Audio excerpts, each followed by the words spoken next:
What's up guys and welcome to Myth Busting Mondays episode 52. This is the show where we bust the myths that you guys leave in the comment section below. So if you guys have any myths you would like to see featured in next week's episode, all you've got to do is leave those in the comment section right now or at the end of the video and we'll see which ones get featured next week. We are aiming for 3,115 likes on this video dudes, but without further ado, let's get on to the first myth. The first myth of today's show guys is being sent in by Josh Wingate and he asks, can killing time stop graph modules in midair? So the answer to this, boys, I'm going to tell you straight away, it's yes. We already know that they can be stopped in midair from a previous episode of Myth Busting Mondays, but what I wanted to try and see is if I could stop it in midair, crawl underneath it, and actually be under it when the graph module hits down at the ground, and hopefully we can see if it will kill us or it won't kill us. And the answer to this is, boom, no, it doesn't kill us, but it would have been really awesome if it did, but unfortunately, it doesn't. But once again, thank you so much to Josh Wingate for sending that myth in, and let's get on to the next myth of today's show. So the next myth of today's show, guys, is being sent in by ZombieDude64, and he says, will alchemical antithesis work while on the MG42 turret? Now, we're not going to do this in lockdown mode, because you guys know by now that while you're in lockdown mode, you cannot get any points from any of the zombie kills, and we also know that alchemical antithesis, when used correctly, every single 10 points that you get off a zombie, that goes to 1 ammo for your weapon. So let's go and see if while we're using this alchemical antithesis on the MG42 turret, will it reload our full ammo capacity for our weapons that we have in our inventory. Let's check it out, boys. So we're on the MG42, we've got alchemical antithesis, and you know what? We don't get any points at all from any zombie kills while using the MG42. So this means that no, we cannot get any alchemical antithesis ammo from using this gobblegum and the MG42 at the exact same time because no points are given to us while using it. So unfortunately, no, this doesn't work, dudes, but that's a great myth, ZombieDude64, and let's get on to the next myth of today's show.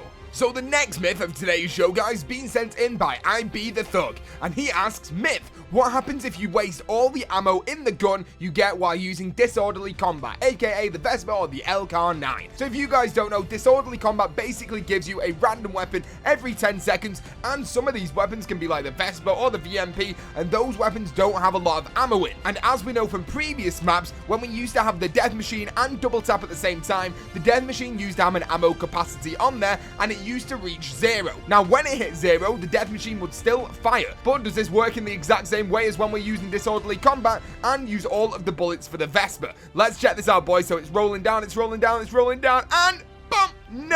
No, as you see right there was only a couple of seconds after it actually ran out of ammo, but no, we cannot continuously use that thing. It's literally unusable until it cycles to the next weapon. But that's a great myth there, dude. IB the Thug, and let's get on to the next myth of today's show. So the next myth of today's show, guys, is being sent in by Dylan Chill, and he asks, myth, if you activate killing time while going through the sewer to the boss battle, will you freeze in the sewer? Now we've already answered this in an episode of Myth Busting Mondays in the past, but what I would really like to try and find out is the metal grate that you have to stand on just before you go to the boss fight where Sophia originally was. Can we stop that opening by using killing time and actually prevent ourselves from having to go to that boss fight, or will we just fall straight through the door? I have no idea. So let's go and check this thing out, boys. So we're currently right at the end of the Easter egg. We've done every single step and we're ready to go onto that grate. We've got the killing time gobblegum. Let's pop it, let's stand on top, and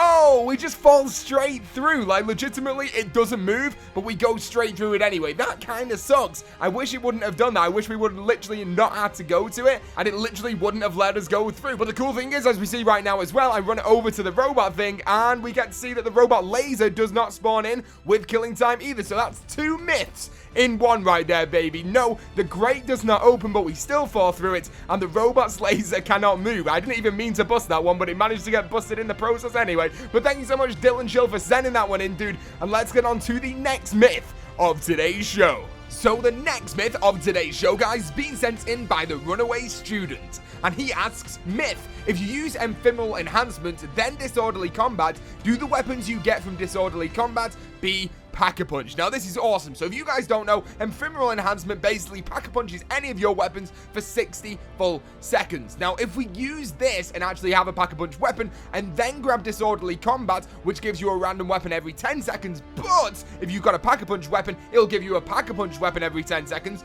Will this make it pack-a-punch?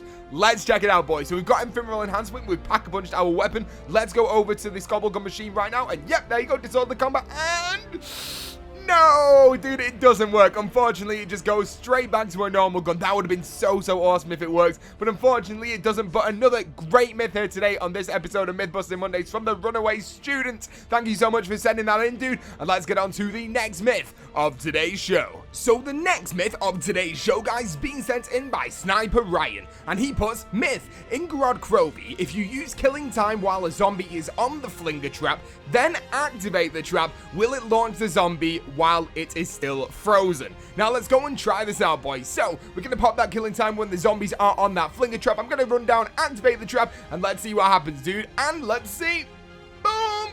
The trap stays still. Trap stays still. Zombie stays still. There's no zombies going flying. That's just the end of that story right there. Honestly, it feels like Treyarch has definitely tamed down the stuff that we can do inside these maps with killing time. I don't know. If we look all the way back to, let's say, Der Eisendrache, where we could actually stop ourselves on the Wonder Sphere, this just seems so bad now on Grod Krovi. But hey ho, let's hope there's something even better inside of Revelations that we can do with that killing time gobblegum. And let's get on to the next myth of today's show. So the next myth of today's show, guys, is being sent in by Angel Montez, and they ask, myth, can you leave the lockdown if you use anywhere but here? Now, we've already tried this on solo and it didn't work. I've seen a couple of videos floating around where they managed to do it, but it's ridiculously perfect timing, so I'm gonna say this is not possible. But I did try this again with my boy Mr. T Lexify. I hit the green button, I used anywhere but here as he hit the green button, and guess what?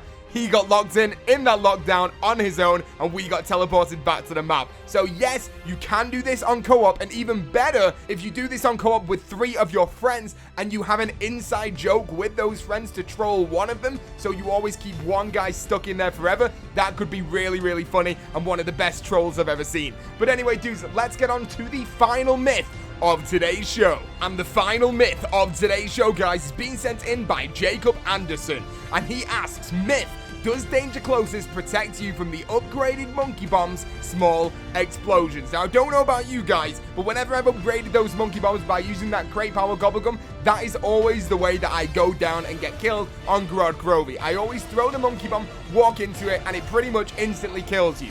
But can we stop that happening with the Danger Closes Gobblegum that's supposed to protect you from all explosives, even though it didn't protect us from that goddamn bomb step? But let's go and check it out, dudes. Let's throw the Monkey Bomb. We've got Danger Closes. Let's see.